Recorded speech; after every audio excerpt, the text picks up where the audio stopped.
Honorarium വർധന ആവശ്യപ്പെട്ട് ആശാപ്രവർത്തകർ നടത്തുന്ന അനിശ്ചിതകാല നിരാഹാര സമരം 2ാം ദിവസത്തിലേക്ക്. ആദ്യഘട്ടത്തിൽ 3 ആശാപ്രവർത്തകരാണ് സെക്രട്ടേറിയറ്റിന് മുന്നിൽ നിരാഹാര സമരം ആരംഭിച്ചത്. ആരോഗ്യമന്ത്രി വീണ ജോർജിന്റെ ഡൽഹി സന്ദർശനം ആശാപ്രവർത്തകരെ പറ്റിക്കാനാണെന്നും സമരക്കാർ ആരോപിച്ചു. അമൽ തേരമ്പറമ്പിൽ വിശദാംശങ്ങളുമായി ഒപ്പം ചേരുന്നു. അമൽ, ഗുഡ് മോർണിംഗ്. ഇപ്പോൾ ആരോഗ്യമന്ത്രി വീണ ജോർജ് മാധ്യമങ്ങളോട് സംസാരിച്ചുകൊണ്ടിരിക്കുകയാണ്. ഇപ്പോഴും പറയുന്ന കാര്യങ്ങളിൽ താൻ ഉറച്ചു നിൽക്കുന്നു എന്നാണ് പറയുന്നത്. പക്ഷേ ഡൽഹിയിലേക്ക് പോയി കേന്ദ്ര ആരോഗ്യമന്ത്രിയെ കണ്ടത് ഒരു തട്ടിപ്പാണ് എന്നൊക്കെയാണ് ആശാപ്രവർത്തകരുടെ ആരോപണം.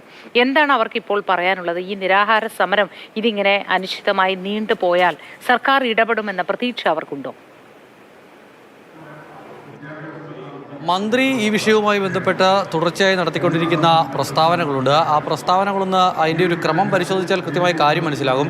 മന്ത്രി ഇന്നിപ്പോൾ ഒരു ഫേസ്ബുക്കിൽ വിശദമായ കുറിപ്പ് എഴുതിയിട്ടുണ്ട്. ആ കുറിപ്പിൽ പറയുന്നത് താൻ ഡൽഹിക്ക് പോയത് മന്ത്രിയെ കാണാനാണെന്ന് ആര് പറഞ്ഞു എന്നുള്ളതാണ് ചോദിക്കുന്നത്. മാധ്യമങ്ങൾ ഈ വാർത്ത നൽകി തെറ്റിദ്ധരിപ്പിച്ചു എന്നുള്ള തരത്തിലാണ്, മാധ്യമങ്ങളാണ് ഈ പ്രശ്നങ്ങളെല്ലാം ഉണ്ടാക്കിയത് എന്നുള്ള തരത്തിലാണ് മന്ത്രി വീണ ജോർജിൻ്റെ പ്രതികരണം ഫേസ്ബുക്കിൽ ഉണ്ടായിരിക്കുന്നത്. 12ാം തീയതി തന്നെ ഡൽഹിക്ക് പോകാൻ മന്ത്രി തീരുമാനിച്ചിരുന്നതാണ്. അത് ക്യൂബൻ സംഘവുമായുള്ള കൂടിക്കാഴ്ചയ്ക്കാണ്. മുഖ്യമന്ത്രി ക്യൂബയിലെത്തി സന്ദർശനം നടത്തിയിരുന്നു. അതിൻ്റെ തുടർച്ച എന്നോണമുള്ള ഒരു സന്ദർശനം എന്നുള്ള നിലയ്ക്കാണ് KN ബാലഗോപാൽ അടക്കം അബ്ദുറഹ്മാൻ അടക്കം വീണ ജോർജ് ഉൾപ്പെടുന്ന ഒരു സംഘം ക്യൂബൻ സംഘത്തെ കാണാനായി പോകാൻ തീരുമാനിച്ചത്. പക്ഷേ അതിനുശേഷം അത് 12ാം തീയതി നിയമസഭയിൽ സ്പീക്കർ ആ കാര്യം പറയുകയും ചെയ്തു.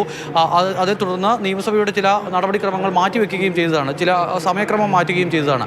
പക്ഷേ അതിനെല്ലാം ശേഷം ഈ കഴിഞ്ഞ 2-3 ദിവസങ്ങളായി ആശാവർക്കർമാരുമായി ബന്ധപ്പെട്ടുള്ള സമരം സമരത്തിന് കൂടുതൽ കരുത്ത് വരികയും വലിയ തോതിലുള്ള ജനകീയ പിന്തുണ ആ സമരത്തിന് ലഭിക്കുകയും വലിയ ചർച്ചയാവുകയും ചെയ്തതോടുകൂടി ഇവരുടെ പ്രശ്നത്തിൽ ഒരു ഇടപെടാനുള്ള ഒരു ശ്രമം ആരോഗ്യമന്ത്രിയുടെ ഭാഗത്തു നിന്നും വീണ്ടും ഉണ്ടായി. ആദ്യം NHM ഡയറക്ടർ ചർച്ച നടക്കുന്നു, തൊട്ടു പിന്നാലെ ആരോഗ്യമന്ത്രി തന്നെ നേരിട്ട് ചർച്ച നടത്തുന്നു. ആരോഗ്യമന്ത്രി ആശാപ്രവർത്തകരെ ഉപദേശിക്കുന്നു, നിങ്ങൾ സമരം നിർത്തി എണീറ്റ് പോകണം എന്നുള്ളതായിരുന്നു ഉപദേശം. എന്തായാലും ആ ഉപദേശം കേൾക്കാൻ ആശാപ്രവർത്തകർ തയ്യാറല്ല എന്ന് മാത്രമല്ല സമരം കൂടുതൽ കടുപ്പിക്കുകയാണ്. മാധ്യമങ്ങൾ ഈ പറയുന്ന പ്രശ്നം ഉണ്ടാക്കി എന്നതിനൊക്കെ അപ്പുറത്തേക്ക് മന്ത്രി 12ാം തീയതി ക്യൂബൻ സംഘത്തെ സന്ദർശിക്കാനായി പോകാൻ തീരുമാനിക്കുമെന്ന കാര്യം സ്പീക്കറെ അറിയിക്കുമ്പോഴെങ്കിലും കേന്ദ്ര ആരോഗ്യമന്ത്രിയുടെ അപ്പോയിൻമെൻറ്റ് എടുത്തിട്ടുണ്ടായിരുന്നോ എന്ന ചോദ്യത്തിന് ഇതുവരെയും മറുപടി തന്നിട്ടില്ല. ഏറ്റവും സമീപ ദിവസങ്ങളിൽ മാത്രമാണ് അങ്ങനെ ഒരു സാധ്യത മന്ത്രി തേടിയത് എന്നുള്ളതാണ് പ്രധാനപ്പെട്ട ഒരു കാര്യം. അതിനാൽ തന്നെ കേന്ദ്ര ആരോഗ്യമന്ത്രിയാണ്, ഒരുപാട് ജോലിയുള്ള ആളാണ്. അപ്പോൾ സ്വാഭാവികമായും അങ്ങനെ വേഗത്തിൽ അപ്പോയിൻമെൻറ്റ് ചോദിച്ചാൽ കിട്ടണമെന്ന് നിർബന്ധമൊന്നുമില്ല. പക്ഷേ എങ്കിലും ആരോഗ്യമന്ത്രി അതിനൊരു ശ്രമം നടത്തി എന്നുള്ളതാണ് പറയുന്നത്. കഴിഞ്ഞ 2-3 ദിവസമായി അതിനുള്ള ശ്രമം നടത്തിയതിൻ്റെ രേഖകളൊക്കെ മന്ത്രി പറയുകയും ചെയ്യുന്നുണ്ട്. എന്തായാലും ആശാവർക്കർമാരെ സംബന്ധിച്ചിടത്തോളം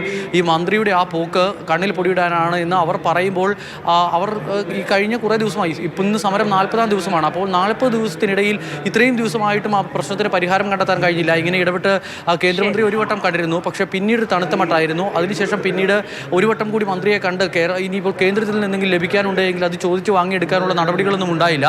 അപ്പോൾ സ്വാഭാവികമായും ആശാവർക്കർമാർ നിരാഹാരം കിടക്കുന്ന ആളുകളാണ്. അവരുടെ പ്രതികരണം സ്വാഭാവികമായി മാത്രമേ കാണാൻ കഴിയൂ. എന്ന് മാത്രമല്ല, ഈ കേന്ദ്ര ആരോഗ്യമന്ത്രിയുടെ ഡൽഹി യാത്ര തട്ടിപ്പാണ് എന്ന് പറഞ്ഞ് മാതൃഭൂമി ന്യൂസ് എന്താണെങ്കിലും അത്തരത്തിലൊരു ചർച്ചയും നടത്തിയിട്ടില്ല.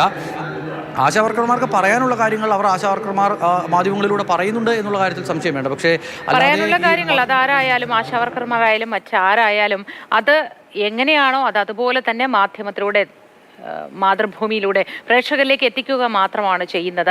എന്താണ് വീണ ജോർജ് പറഞ്ഞത് എന്നതിനെതിരായോ അല്ലെങ്കിൽ അതിനെ ഖണ്ഡിച്ചുകൊണ്ടോ യാതൊരു തരത്തിലും മാതൃഭൂമി ന്യൂസ് വാർത്ത കൊടുത്തിട്ടില്ല.